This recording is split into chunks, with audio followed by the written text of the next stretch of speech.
Hello, this is Claire. Yes, Claire. We're here in Frankfurt, Germany. We are sending you our greetings. Hello from Frankfurt.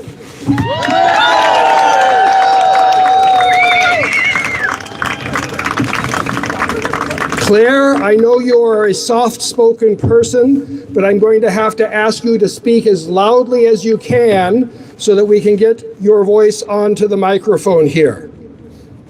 Okay. And are you aware that all of us online have no sound? Unfortunately, we are aware of that. I'm very sorry. Okay. This is our first stab, our first attempt at doing technology. Sure. But that all the more important that you tell us what's happening in Minneapolis and what have you been doing in Minneapolis? Sure.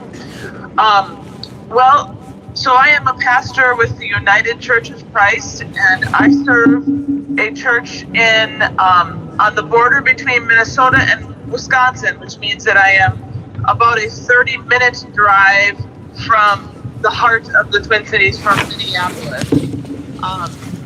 And I think that when we... Can you hear me fine? No, the ear is up there. Yeah. Mm-hmm. Okay, keep going. You're about 30 minutes from Minneapolis. Oh, are you there? Oh, we got disconnected. Here we go. Next try. Hello? Yeah, sorry, we got disconnected there. So you're 30 minutes from Minneapolis. Yes, and so we call ourselves Metro adjacent. We are very close to the Twin Cities. And we have been feeling, as a congregation of 90 people, a lot of sacred discomfort.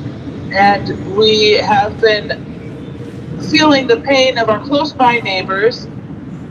We are aware that we are living under authoritarian rule. It's no longer a threat. This is a terror that is being unleashed, and it is not just happening in the urban part of Minneapolis where the stories are coming out of.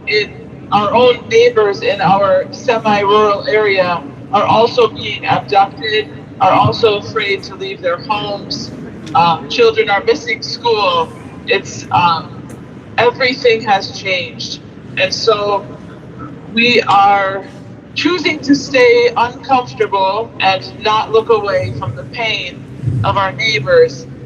And we have learned a couple of lessons so far. I think we have learned that everyone can tell their own firsthand experiences of interactions with the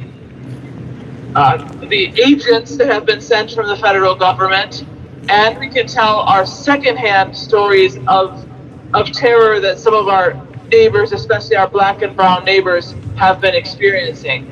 So Claire, you're feeling the pain of your neighbors. What are you doing about it? I know you're doing a lot. Yeah, I think in not looking away, we've learned that we can also each contribute in a particular way to upholding the democracy. So what we can do as a church is that we have space. We have space that we can welcome people into. And so tonight will be the second of a weekly vigil in which we welcome neighbors not to a Christian worship service, but to a space of lament, of recognizing what's going on and speaking out about the resources that people can connect to be helpful to their neighbors. And we're taking in music that people are offering, and we are recognizing that Minnesota is known for being nice, but the nice is not superficial. People are being very caring and figuring out the ways that they can contribute to helping where there is the greatest need, for grocery shopping or for transport to medical appointments and those kind of things. Claire, if there was a message that you would like to send to Frankfurt and to people in Germany, how they can contribute, what might you ask them to do? Yes, well, I would start where we have, which is don't look away. And thank you for shining a light on the pain that is being experienced here. And while you keep your senses open to the pain that's happening, be aware of workers here who can use funds that are doing mutual aid work, that are receiving funds and getting the groceries and diapers and rent assistance and other much needed economic help to the people who need it the most. Thank you, Claire. We want to say, wir lieben dich, Minneapolis. Wir lieben dich, Minneapolis. Ihr seid ein Beacon. What's a beacon? No? Ein Leuchtturm. Ihr seid ein Leuchtturm. You are a beacon of democracy and human decency. Thank you so much for speaking to us today. Bye-bye.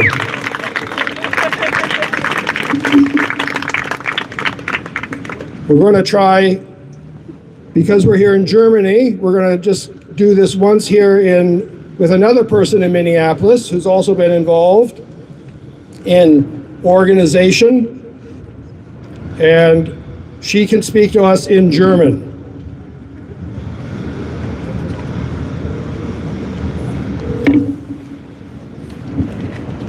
Hello? Ja, hallo, Dr. Kautz. Hören Sie uns? Ja, ich höre euch. Okay, du musst sehr laut sprechen, weil wir hier so eine sehr primitive Technik verwenden. Okay? Okay. Okay. Wir haben gerade so von jemand gehört, der in St. Croix wohnt, aber vieles da macht, um einfach nicht wegzuschauen und zu helfen, da wo Menschen leiden wegen einer autoritären Politik. Du hast ja mitgemacht in der Organisation vieler Handlungen, viele Aktionen. Vielleicht kannst du uns schildern, wie du die Lage siehst und was die Leute in Minneapolis machen. Ja, vielen Dank. Ich freue mich, dass ich heute mit euch Alex Preddy gedenken kann. Und ich möchte euch ein bisschen über die Protestbewegung in Minneapolis kurz schildern. Die Proteste und Aktionen gegen Trump fingen nicht erst in den letzten Wochen an, als der Angriff auf Minneapolis massiv wurde, sondern sind seit einem Jahr ständig gewachsen. Durch eine Reihe von verschiedenen Widerstandsgruppen werden viele Trainings, Massen-Online-Zoom-Meetings und lokale sowie nationale Aktionen durchgeführt. Fast alles wird durch soziale Medien und E-Mail bekannt gemacht und verbreitet. Man sieht einen Post, trägt sich ein und bestätigt, dass man an dem Tag mitmachen wird. Danach bekommt man weitere Informationen, was genau wann und wo gemacht wird. Dadurch habe ich sowohl an größeren Protesten wie No King's Day, kleine Königstag im Juni und im Oktober, als auch an kleineren, teilweise spontanen Protesten teilgenommen. Immer wieder protestieren wir gegen den wachsenden Autoritarismus der Trump-Regierung und versuchen, andere in unserer Stadt auf die steigende Zahl der Verbrechen gegen das Grundgesetz aufmerksam zu machen. Wir stehen wöchentlich auf den Autobahnbrücken mit Schildern und freuen uns auf das Hüpfen der Auto- und Lkw-Fahrer. Wir stehen vor dem Gericht und schreien Eis out. Manche machen ganz viel Krach abends außerhalb der Hotels, wo Eis übernachtet. Wir schreiben Briefe und während viele unserer Nachbarn sich aus Sicherheitsgründen und aus Angst vor Eis zu Hause verstecken, kaufen andere Essen für sie ein. Ich möchte betonen, wie wichtig es immer ist, dass wir gewaltlos vorgehen, dass wir versuchen, die Situation zu deeskalieren und dass wir wissen, was unsere Rechte sind. Diese Informationen werden schriftlich und durch Online- und Präsenzseminare verteilt. Ich will euch ein bisschen über die Woche vor Alex Prettys Ermordung erzählen. Ich kam am 13. Januar aus dem Urlaub zurück. Das heißt, ich war nicht in Minneapolis, als Renee Good erschossen wurde. Aber am 13. haben 3 wichtige Verbände in Minneapolis den 23. Januar als Tag der Wahrheit und Freiheit ausgerufen. Ich wurde von einer Freundin zu einer Versammlung von Gläubigen, das heißt Faith in Minneapolis, eingeladen, wo wir uns gegenseitig bekannten, dass der entscheidende Moment für uns in Minnesota gekommen war. Kurze Zwischenfrage, wenn du sagst Gläubige, das waren verschiedene Religionen, ist das richtig? Das ist richtig, das war Interfaith. Ja. Wir befanden uns in einer außerordentlichen autoritären Krise, deswegen wir noch intensiver und breiter handeln mussten. Die Organisatoren legten 3 Strategien aus. Erstens müssten wir die amerikanische Öffentlichkeit zeigen, dass die Krise eine moralische Krise ist. Zweitens mussten wir zeigen, wie groß die Unterstützung gegen die Aktionen der Regierung eigentlich ist. Und drittens mussten wir so viele Politiker, Unternehmen und Institutionen wie möglich zwingen, sich öffentlich zu unserer Seite zu bekennen. Okay, eine letzte Frage. Wie läuft es mit einem Generalstreik? Hat das stattgefunden in Minneapolis und wird es wieder stattfinden? Ja, wir haben das als Generalstreik benannt, was wir letzte Woche gemacht haben. Gestern war das auch so bekannt gegeben, aber wir schauen jetzt weiterhin auf den 28. März. Das sollte jetzt im ganzen Land, in ganz USA wieder das sollte der Generalstreik sein, am 28. März. Und hast du eine Nachricht nach Frankfurt für uns?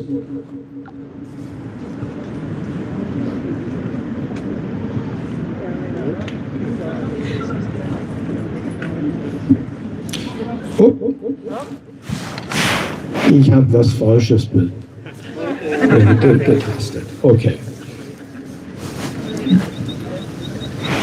Das war dann die zweite.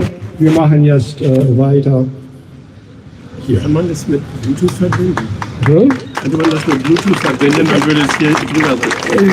Ich kann es jetzt nicht selbst. Also. Ich könnte das machen. Aha. Vielleicht. Okay. Ich habe das auch hier. Okay. Mode.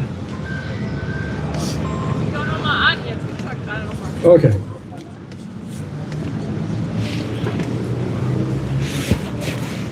Okay. What's happening? If you connect with Bluetooth, then we can hear it from here. Hier bin ich wieder. Okay, just a second. We're going to be super technical and try to get. So this is called Vonix. Do you see Vonix there? Yeah. Do that. Press there. And it should be trying to connect. Say something now. No, it's not connected yet. Okay. Is Bluetooth on? Can I see? Okay, we have. Hello? You can try this. If you call another call, this. Okay, we have to try again. Yeah, this is not. It has to connect first before you call, I think. I have the same thing at home. That's why. Hello again. Hello again. We're trying to get you on Bluetooth, but it's Can I not. see Bluetooth? It's not working. Can I try it real quick? We'll Okay. try the next Okay, next okay. one. Okay. The last question was: is there anything you would like to tell us here in a message to us here in Frankfurt? Oh, just a second. Whoop. Sorry. Wait. Okay. Okay, go. Ja, wenn Sie Geld spenden wollen, gibt es eine Webseite, das heißt standwithminnesota.com. Und dort werden ganz viele verschiedene Hilfsorganisationen sogar, und auch Rechtsorganisationen aufgelistet, wo man spenden kann. Okay, we stand with Minnesota. Not we, just stand with Minnesota. Okay, stand with All Minnesota. one word. And now I would like everybody here to say, we stand with Minnesota. We stand with Minnesota. We stand with Minnesota. We stand with Minnesota. Thank you.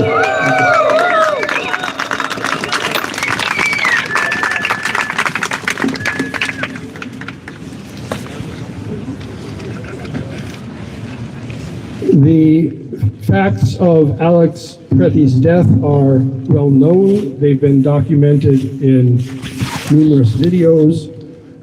Was it murder? Well, he was shoved to the ground after trying to help a woman up. This is a Minnesotan thing to do. This is a human thing to do. She was attacked. He came to her aid. He was pepper sprayed. He didn't like being pepper sprayed. He turned to take the pepper spray away. Then about 5 guys who claimed to be officers of the law shoved him to the ground, beat him up. As he was trying to get up, he was shot in the back 3 times. He collapsed and they shot him 7 more times. The videos all show this. He had a gun with him, but it never appears anywhere. He was called a domestic terrorist by the Trump regime within hours of that happening. Minutes. He was murdered, and he was a good person, doing what good people do, helping each other. And Paul will tell us a little bit more about the neighborliness of Alex Pretty.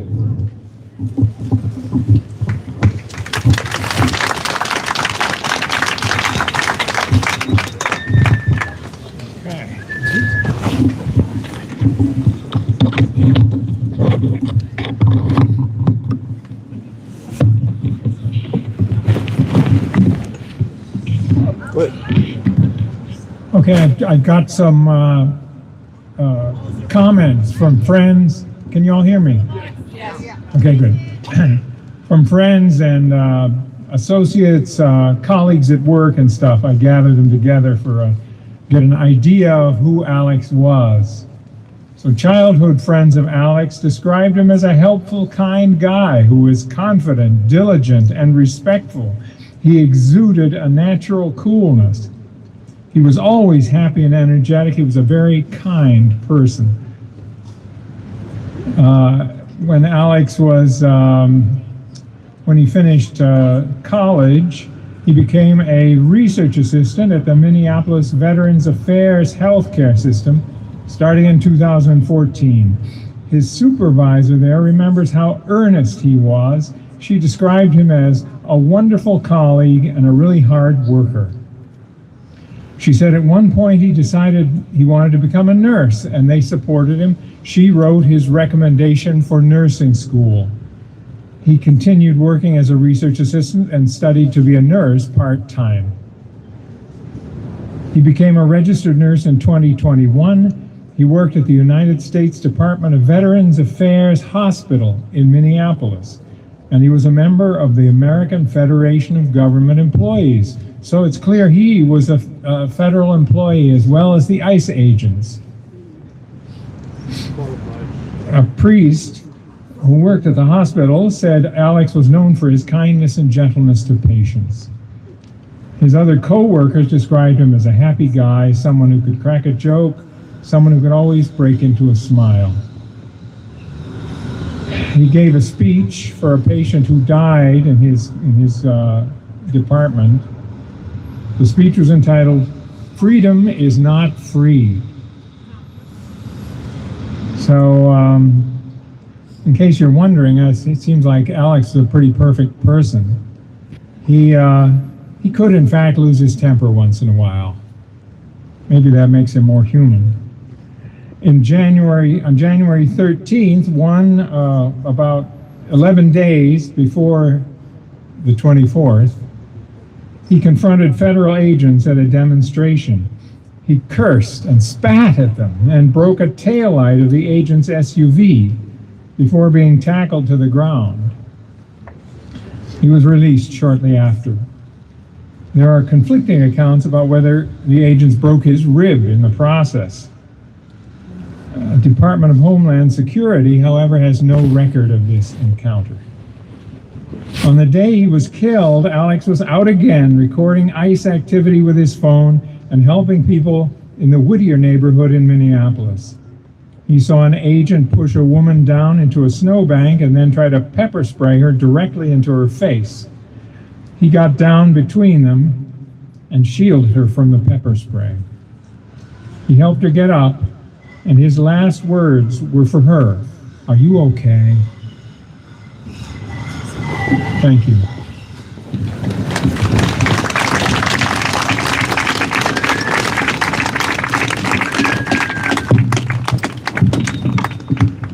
Revis.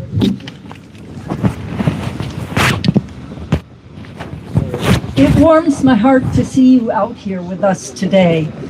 Es wärmt mein Herzen, euch allen heute mit und bei uns zu sehen. Das stärkt. Many of us are feeling a deep, almost unbearable despair right now. With the news coming out of Minneapolis, layered on top of everything else weighing on the world. There is no bright side to an innocent woman being shot in her car by law enforcement on a quiet suburban street. There is no upside to an innocent man trying to help someone who had just been attacked, being shot when he is disarmed and lying on the ground. And there is no upside to another man exuberantly celebrating New Year's and being taken down. We are not meant to look at something like that and somehow find a way to feel okay about it. Well said. We are not meant to witness the worst of humanity on display and quickly reframe it into something palatable. That instinct to transcend too fast, to stay positive, to look for the lesson, is a form of avoidance, and this is not a moment that can be bypassed.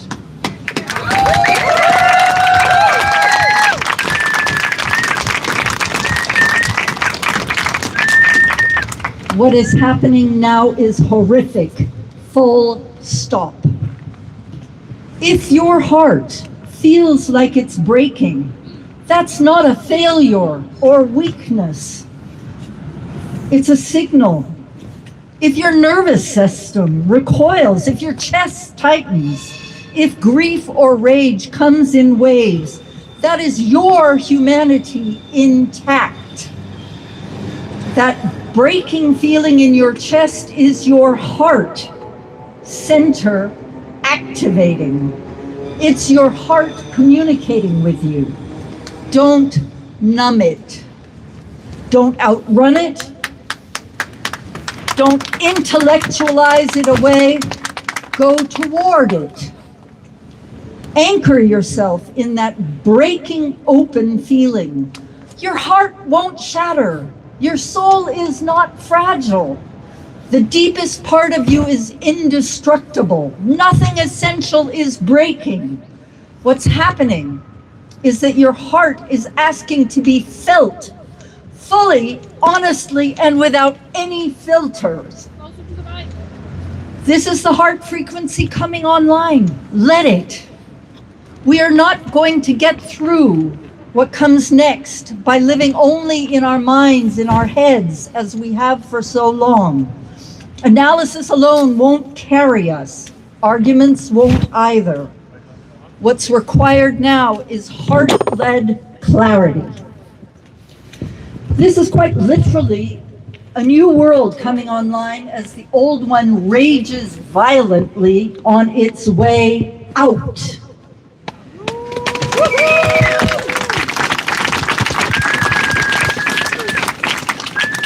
You don't have to feel good about anything right now. Feel sorrow because it's sacred. Feel rage because there's truth there too. But take it all to your heart, not away from it. Let the anger, the grief, the fury move through the center of your being so it can be refined into something that knows what to do next. This is not a time for spiritual bypassing, not a time for everything happens for a reason, not a time for forced optimism. This is a time to take the despair, the injustice, the heartbreak, all of it, straight to the core of your soul and let it move. Your heart can take it, your soul can take it, they are eternal. And when these feelings are allowed to flow instead of being suppressed or displaced, that's when the heart can begin to inform the mind. Clarity follows feeling, not the other way around. This is how the new world begins to rise. Not out there first, but within us, through hearts that are awake, alive, and unafraid to feel what this moment actually asks of us. Stay with your heart. It knows the next step, even if your mind doesn't yet. This is not the breaking of the world. It is the remembering of the heart, and only a heartfelt that feels deeply can shape what comes next. Let us shape it together. Thank you. Thank you, Willis. We'll now hear from Regina Stephan from Grands United, which is a part of Omas gegen Rechts. Thank you for coming today and speaking to us. Hello, everybody. Thank you for the invitation to speak as a member of the movement Grannies Against the Far Right here in Germany. You probably read already about us. So older women with white signs, as one is lying down here, wearing the white vests, and those colorful pussy hats with our bat. And I'm here as a member of Grands United, founded a few weeks ago in the Grannies group for supporting Americans and others in resistance of fascism. But today we're not here to give you a lesson about us. We are here to share sorrow about a senseless death and concerns with you. This video honors Alex Jeffrey Preddy, a young man who was convinced of democracy, of his and others' civil rights, convinced of human rights.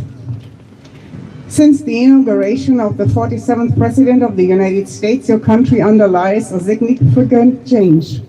He reigns the country through executive orders.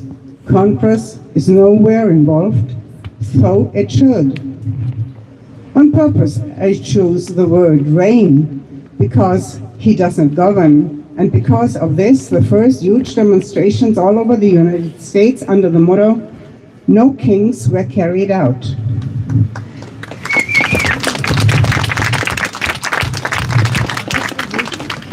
But it turned worse.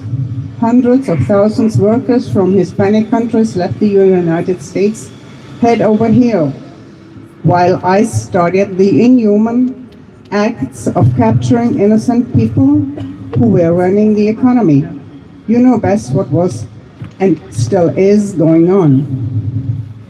And the people froze in fear.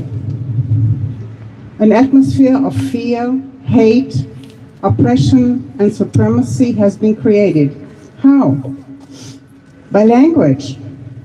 As always, the wording changed. It started with the 45th president, and it continued ever since.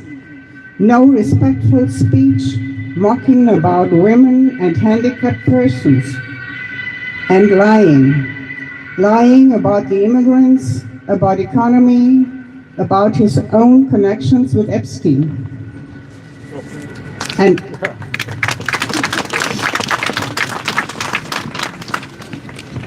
And he surrounded himself with liars, with people full of hate against others, with hate about liberal speech, different thinking, respectful handling, science, and many more to mention.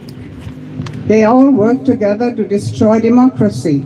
They want to destroy freedom in either way, because freedom for everybody does flourish only in democracy, and without freedom, democracy disappears.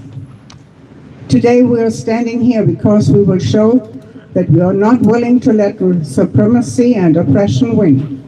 We will give respect and honor to a young man, Alex Jeffrey Pretty, who would have joined us here and other gatherings for the same reason, we don't know exactly.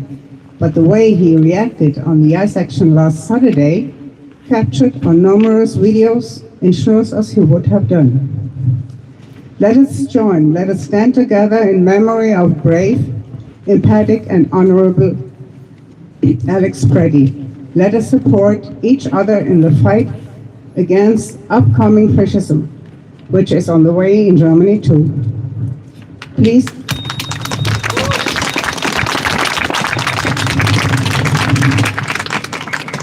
call with me. Say it loud, say it clear. Fascism is not welcome here. Say it loud, say it clear. Fascism is not welcome here. Thank you for listening.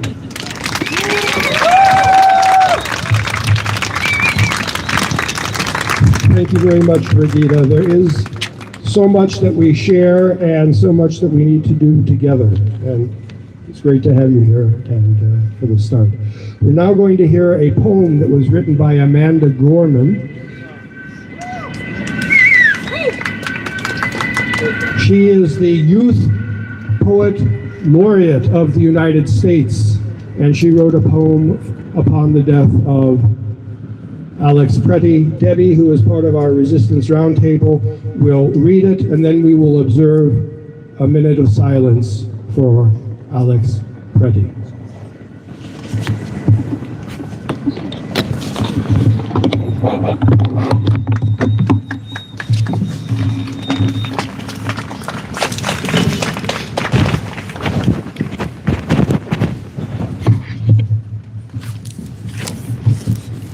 Titled simply For Alex Jeffrey Pretty, murdered by ICE, January 24th, 2026, by Amanda Gorman. We wake with no words, just woe and wound. Our own country shooting us in the back is not just brutality, it's jarring betrayal. Not enforcement, but execution. A message: love your people and you will die. Yet our greatest threat isn't the outsiders among us, but those among us who never look within. Fear not those without papers, but those without conscience. Know that to care intensively, united, is to carry both pain, dark horror for today and a profound, daring hope for tomorrow. We can feel we have nothing to give and still beloved this world waiting, trembling to change. If we cannot find words, may we find the will. If we ever lose hope, may we never lose our humanity. The only undying thing is mercy. The courage to open ourselves like doors, hug our neighbor, and save one more bright, impossible life.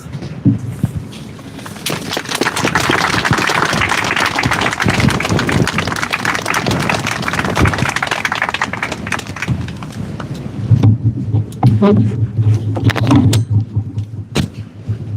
moment of silence.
Thank you.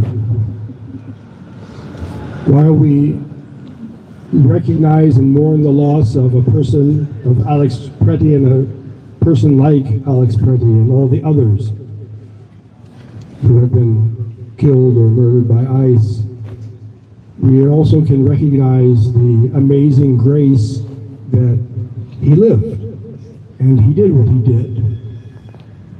And I ask you to join me in singing a verse of that song, Amazing Grace. Amazing grace, how sweet the sound that saved a wretch like me. I once was lost, but now am found. Was blind, but now I see.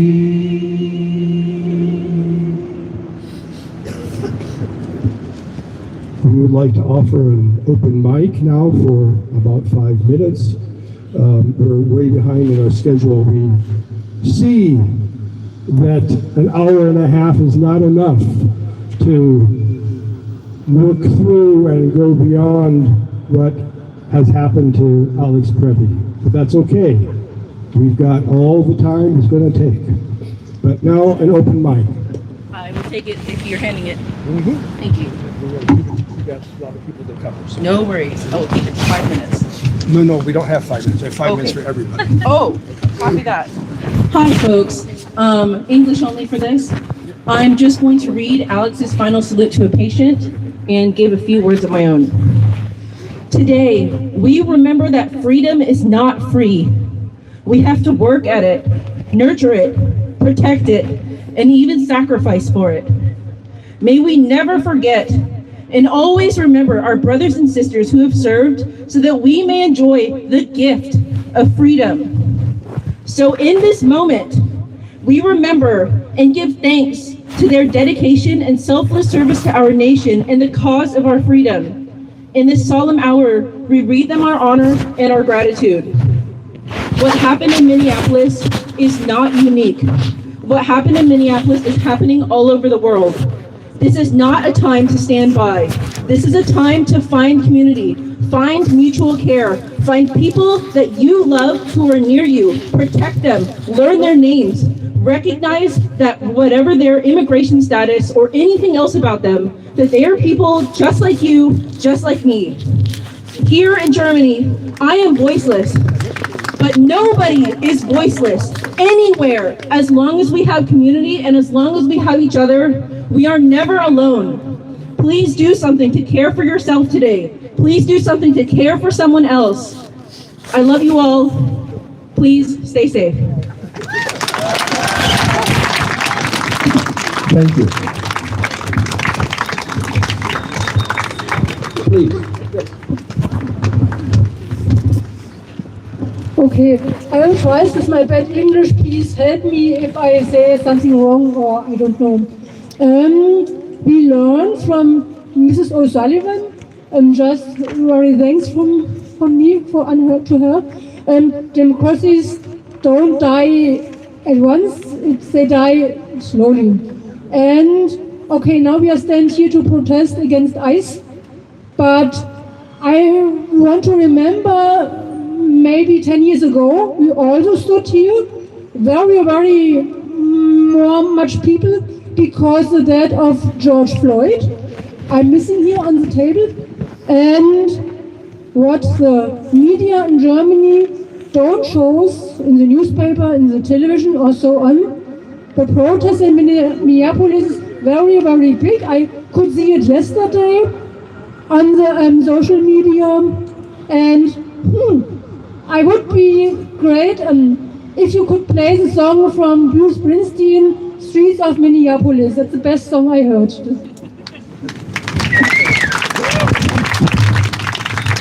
Please. Ich möchte euch alle einladen, der Protest muss breiter werden. Wir werden gemeinsam am 23. Februar im Club Voltaire mit euch gemeinsam die Veranstaltung durchführen. Der DGB-Vorsitzende Philipp Jax wird dort seine Solidarität erklären. Das muss rein in den Betrieben, da müssen mehr kommen.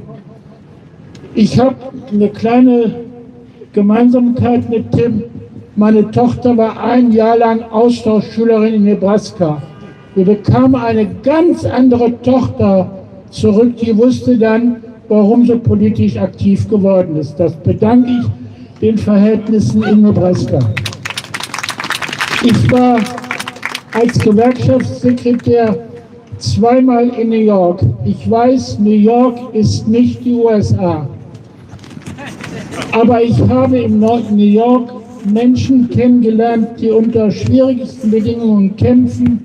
Ihr kennt alle den Film von Ken Loach, Brot und Rosen. Diesen Gewerkschaftssekretär habe ich kennengelernt und ich habe einen Streik in New York im Hotel erlebt, wie schwierig es ist. Und trotzdem kämpfen sie. Die Kollegen mussten 60 Meter vom Hotel entfernt stehen, um die Leute zum Streik aufzufordern. Deshalb habe ich das als sehr bewundert. Und die USA ist nicht die USA von Trump. Das Morden muss Schluss sein. Die USA ist das Land von Joe Hill, Eleanor Roosevelt, Angela Davis und Sanders. Hoch die internationale Solidarität. Und ich werde bei euch mitmarschieren.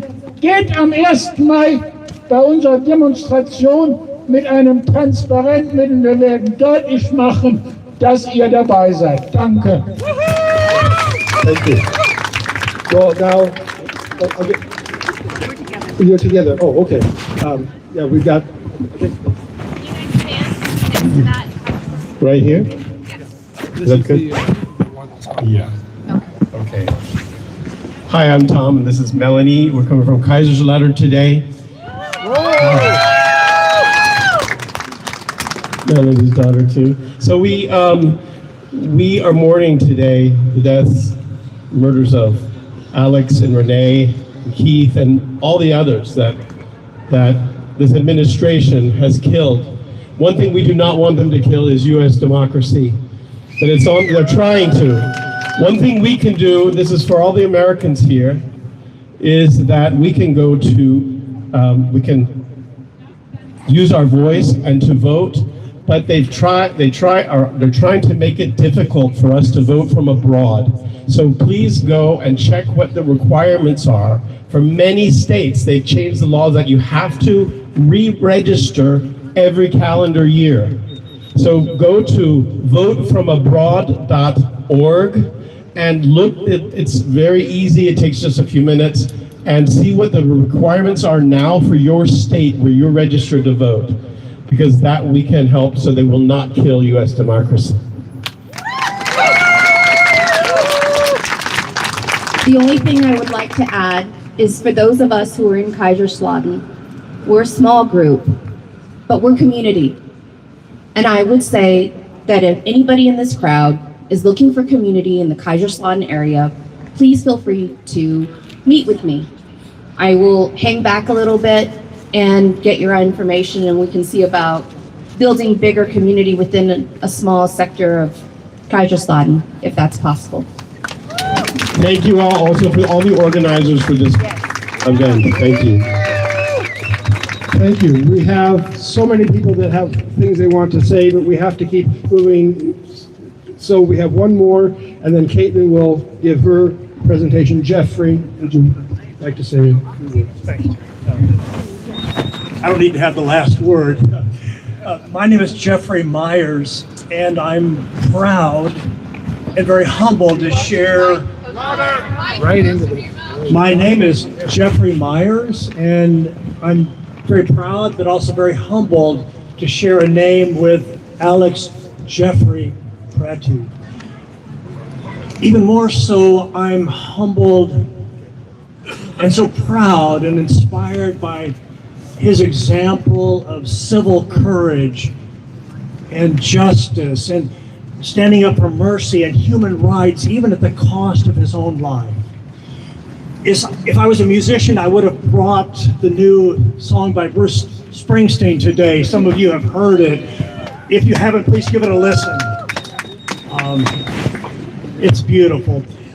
I'm a hobby historian, though, and I just want to conclude by encouraging all of us as we look towards July 4th, 2026, 250 years of democracy. A short time ago, I would have said we're looking forward to celebrating that. I'm not sure that's the right word right now.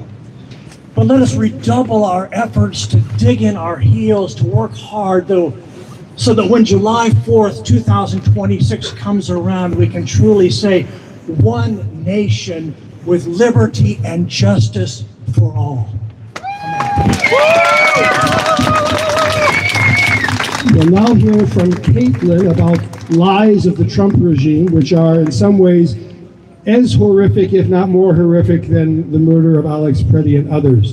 And after that, we'll hear from Tom Lindhold, who has been a friend of the Roundtable for more than half a year. Yeah, we're only a year old. All the lies, yeah. Hello, everybody. So a lot of people are here today to grieve. The way that I express my grief is often anger. This administration is trying to create a narrative that would absolve them from the indefensible.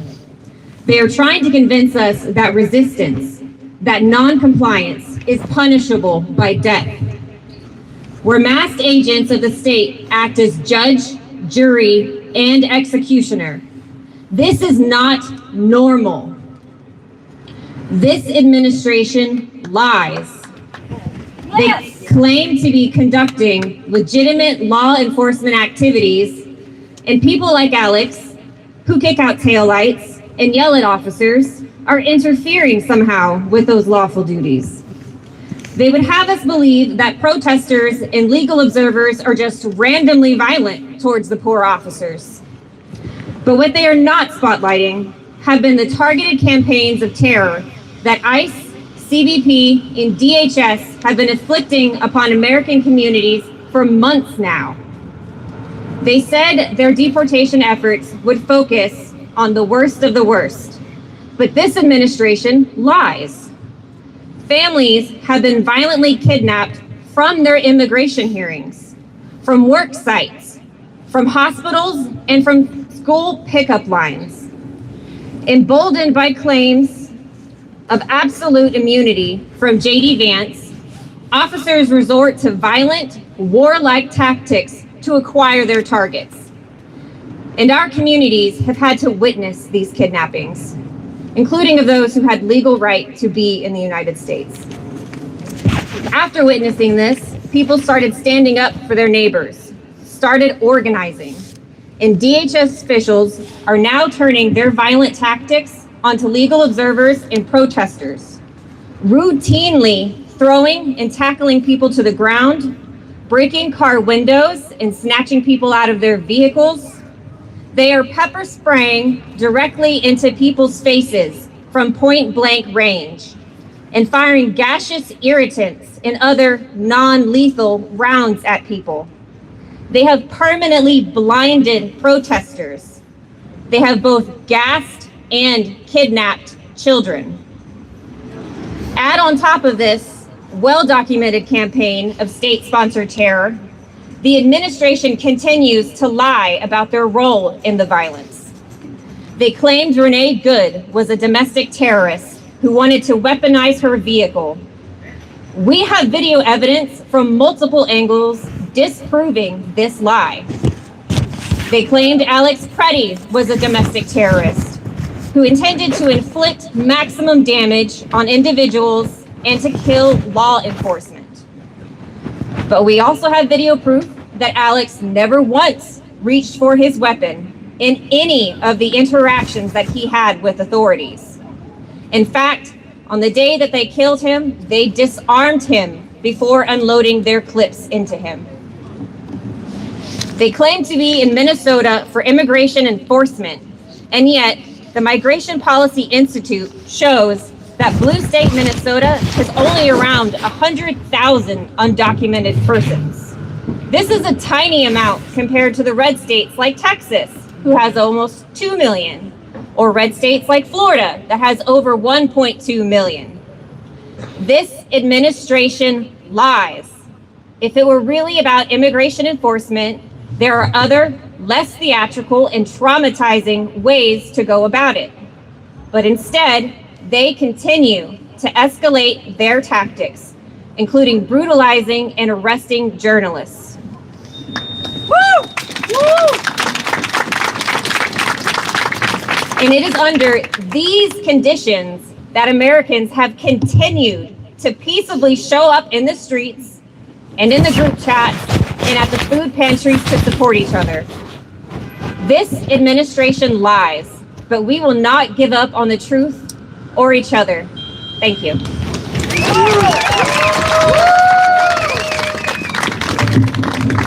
Thank you, Caitlin. Caitlin is also a member of the Resistance Roundtable, and without her, we would only get half the things done that we get done. So. We'd like to hear from Tom Windhold, who has been a friend, as I said, of the Roundtable for a long time.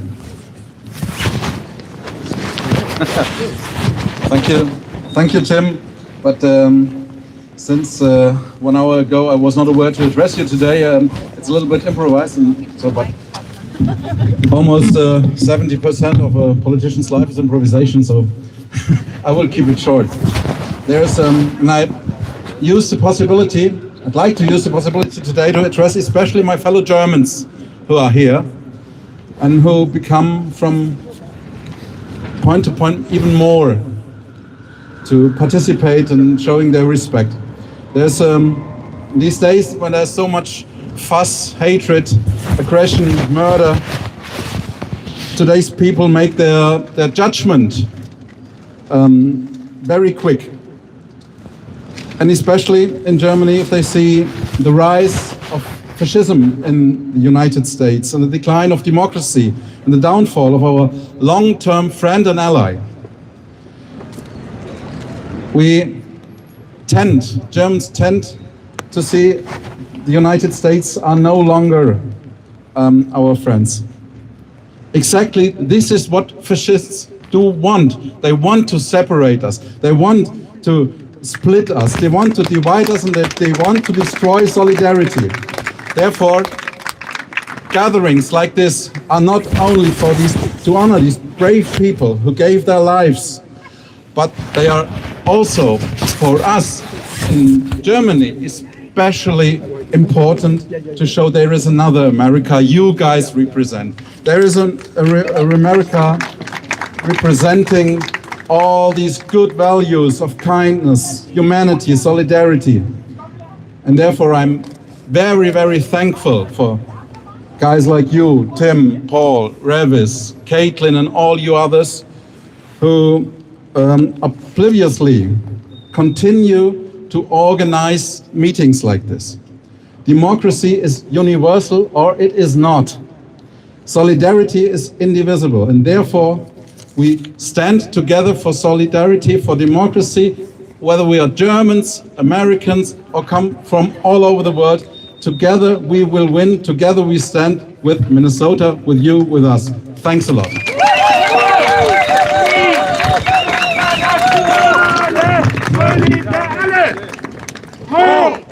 Die lauter internationale Solidarität! Hoch die internationale Solidarität! International solidarity is our next point. We're having to move things around so that we stay within our allotted time for which we have the permit. I would like to have one final call with Minneapolis. We're going to talk with the husband of Martha Schwein Bardwell, who has been a leading person in all of these activities in Minneapolis, and who has also negotiated with the CEO of Target and flew to Washington, D.C. to negotiate with the Republican Party to see if they could start supporting the de-occupation of Minneapolis. And she has prepared a statement that her husband could read, but we're just going to talk with him briefly because I don't want them to feel left out on the other side of the Atlantic. But we do have this now, a flag of the state of Minnesota. Where is that? Okay.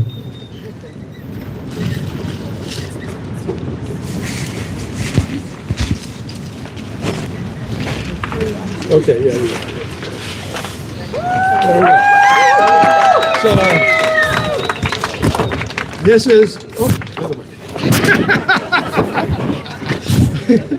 so, let's get this in. I'll try to keep this in the picture as we talk to Sam.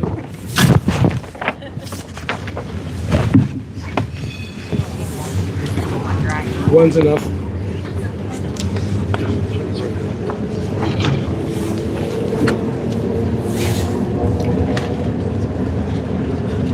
Hello, Sam? Yes. Hi, Tim. Hi. Okay.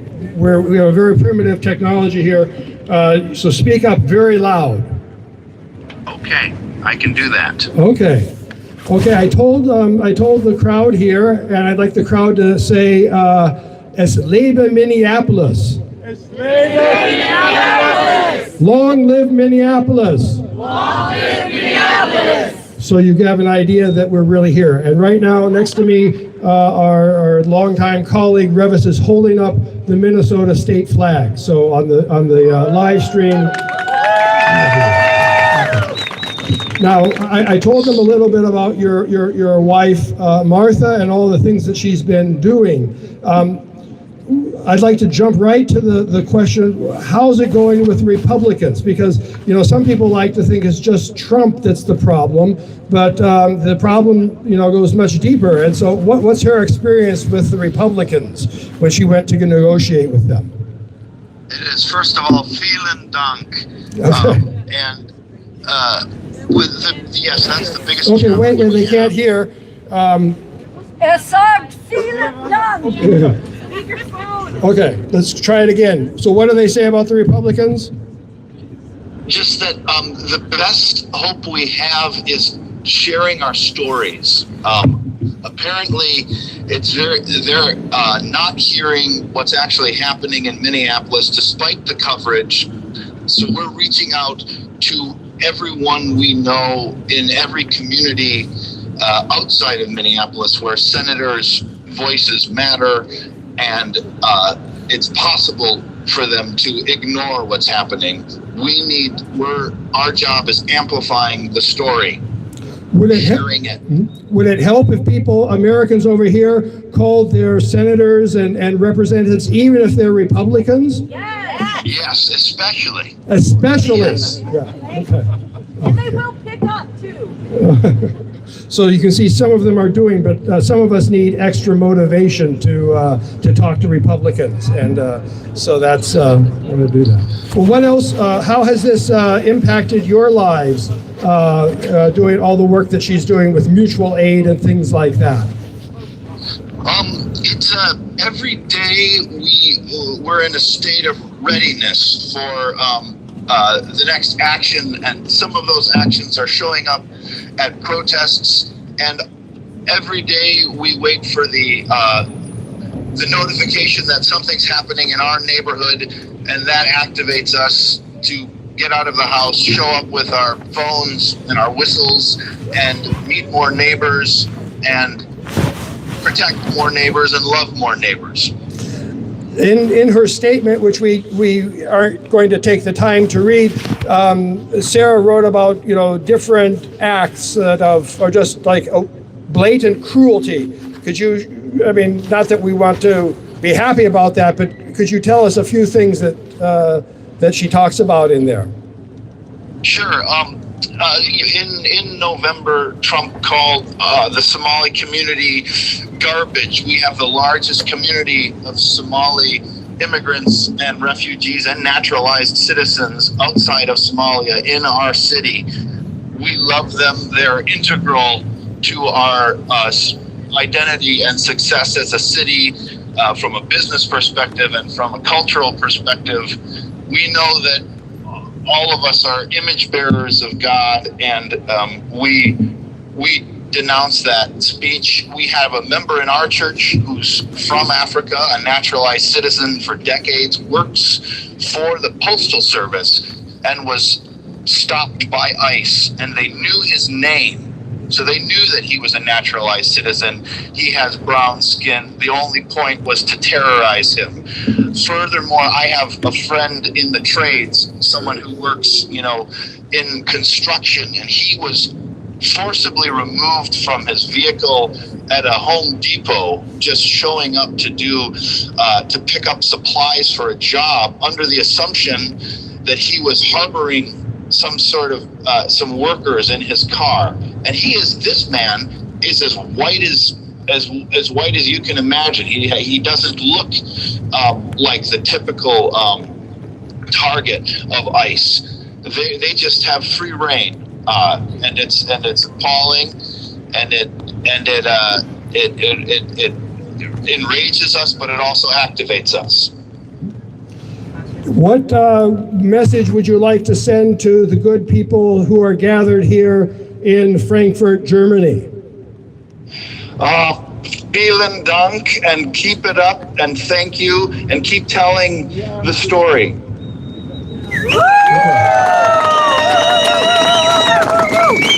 Es lebe Minneapolis! Long live Minneapolis! We love you, Minneapolis!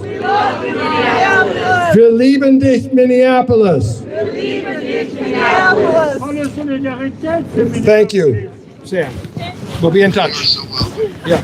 Bye-bye.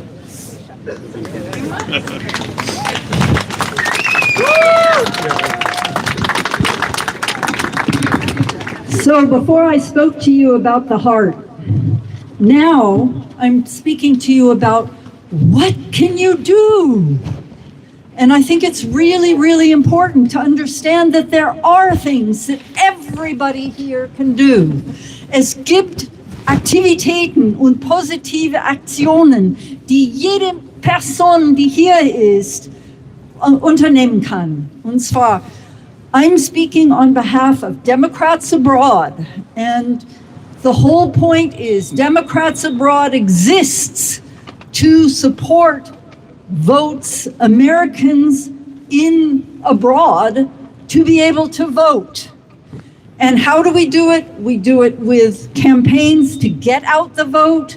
We do it by so-called phone banking, where you sit at the comfort of your own laptop and call people all over the world at no cost to you.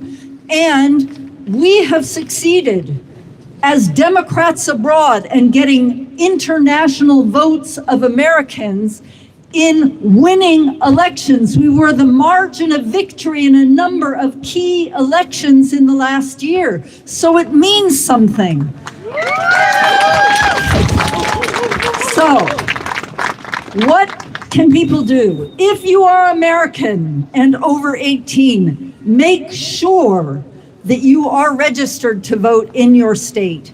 Make sure that you get your ballot and vote, please. If you are either German or something else, or American, speak to at least 10 or 20 Americans that you know and make sure that they are registered.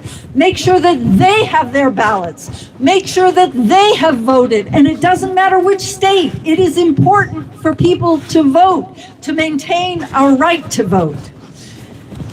Last but not least, this vigil and other actions have been organized by the Resistance Roundtable with the full welcoming support of Democrats abroad. If you would like to get involved in any capacity, either in Democrats abroad or in the Resistance Roundtable, or optimally in both, we have a sign-up sheet on this table. Give us your name and your email or your phone number, and we will contact you. We need you, and you can get involved. And what I said before about the heart, feeling as if you can't do anything, Ohnmacht is the worst. It incapacitates. We're giving you a chance to be active and break that and be hopeful and really move forward. Thank you.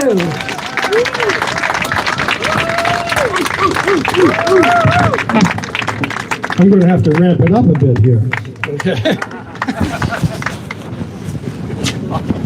The Resistance Roundtable is a group of U.S. Americans who are looking to build coalitions for political and economic opposition to authoritarianism. So we're looking to have partners in Germany that aren't Americans and in other places. So if you're not an American, you not only can you help us find people to vote, but you can get involved and work with us in the Resistance Roundtable. Our principles are simple. We are in favor of, we want to take action to support democracy, to support human rights, and the rule of law. Rechtsstaatlichkeit. And I want to talk to you just very briefly here before we close, because we're starting to get a little chilled. It's starting to sink in here, the coldness. We also are working on economic opposition, and the Trump administration has broken numerous treaties, numerous principles of international law. They have behaved like a rogue nation. I won't read you the list, but if you think that they are an outlaw country, they are right now an outlaw country. And the United Nations Charter has a way of dealing with outlaw countries. In Article 41, it says outlaw countries that threaten to breach the peace can be cut off from all economic activity with other countries. And we think at this point the threat is so serious because of the power of the United States that we need the whole world to say, no more, we're not going to do business with you. We're not going to give you our money. And so we are calling for a complete and total boycott of the United States. Now I realize some of you it's tough to do that, okay? But you certainly don't have to go to the World Cup in the United States or buy things from them. You certainly don't have to go to the US Olympics that are in the United States, right?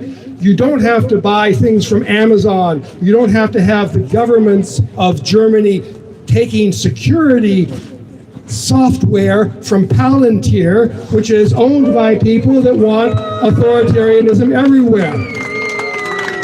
We have to use the power of our pocketbook. We have to keep, and so we want to ask you, and work with us, develop boycotts, develop strikes, so that we make it clear to people throughout the world that we're not going to accept the lawlessness of the Trump regime while the Republicans sit by and twiddle their thumb. So join us also for economic resistance.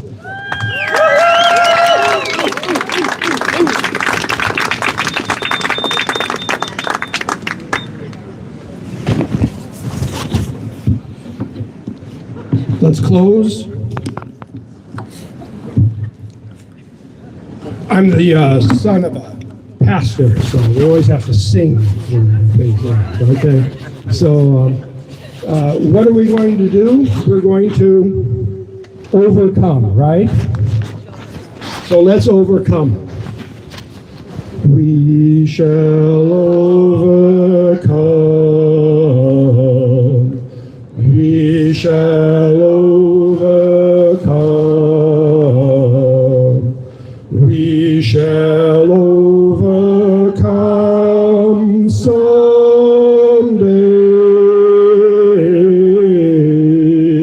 Oh, deep in my heart, I do believe we shall overcome someday.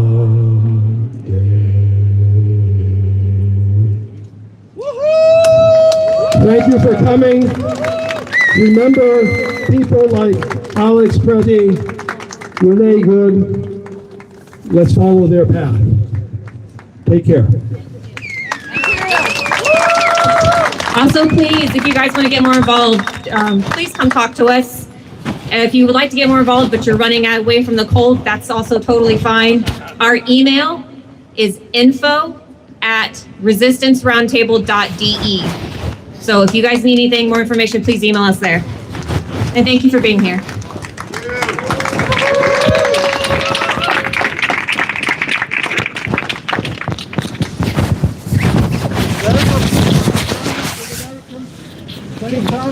Tracy, take the sign sheet. Vote March 15. Right? Yes. I want to try to end this. Sorry, I need to. Yeah. No problem.